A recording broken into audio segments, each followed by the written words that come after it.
السلام عليكم ورحمة الله وبركاته. دعوة كسو دوادا تلفزيون كحدق برنامج كواحد لسعودسينية أنيقو بشير محمود عمر.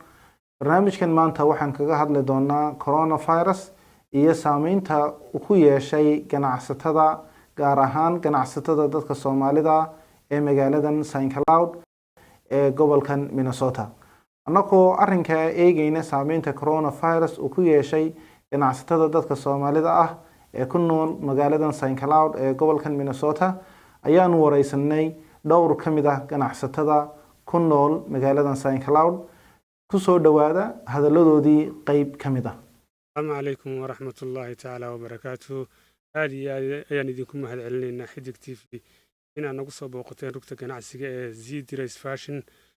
هذه بان ugu faraxsanahay in ganacsiga dib noogu furmay xaaladii COVID-19 xanibaadii COVID-19 dabadeed kan hadda hadii aan ku faahfaahiyo waxyaabaha laga helo waxa kamid ah labiska dhalinyarada ragga sida suudadka kabaha jaakadaha garamaanta ay nooc wixii oo dhalinyaro iyo rag ku labisan lahayn oo dhan baan haynaa insha Allah waa aad iyo aad badan u mahadsantiin.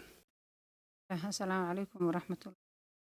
وعيقة وفاطمة إسماعيل كان هاي قارة سينجلور قارهان مولكا Soomaalida oo nayo gaaro waxa weeye alxamdulillaah rabbil caalamiin baa hadeer ku jirnaa suuqyadii waa noo furfurmeen wadankii waa noo furfurmahayaa maasha Allah baan ku jirnaa hadeer alxamdulillaah laakiin in badan dhowr bilood baan hadeer lockdown ku jirnay ilaahay hadda waxaan ka soo saaray COVID-19 ki dartiis haddana alxamdulillaah rabbil caalamiin waa ku faraxsanahay maasha Allah waxa weeye business yadan ayaan leenahay suuqan dhexdiisa waxaad ka helaysaan dukaanka waxa la Karaama store waxaad ka helaysaan kursigii masaajka waxaad ka helaysaan adeegii dumarka ragga qamiisyada saandalka ragga Allahumma musta'aan ragga gabdhaha dadka wax walba ayu nooc baad ka helaysaan ku soo dhawaada insha Raxmaan salaamu calaykum.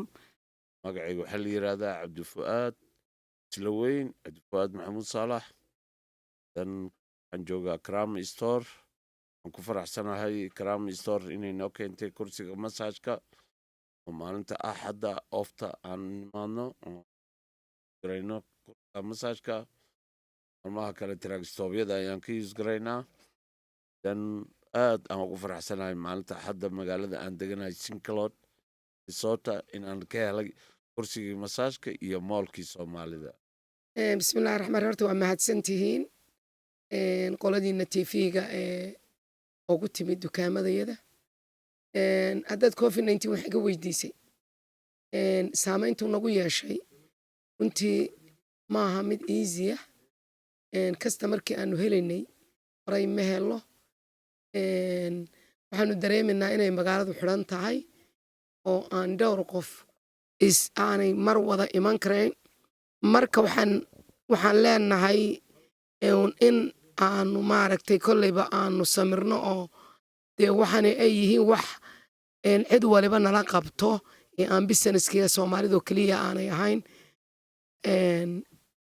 uu yahay wax maaragtay iminka maanta siman ama meel kastaba ka dhacayo saameyn ku yeeshay businesskayga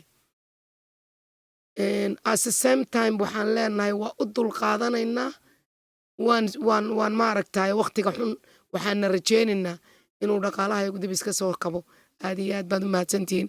kuwaasi waxay ahaayeen ganacsatada ku nool magaaladan St. Cloud qayb ka mid ah oo idinla wadaagayay coronavirus sida uu saameeyay ganacsigooda. warbixintan waxa fudeydiyay wasaaradda caafimaadka ee gobolkan Minnesota. intaynu hawada mar kale dib ugu kulmi doono sida iyo nabadgelyo.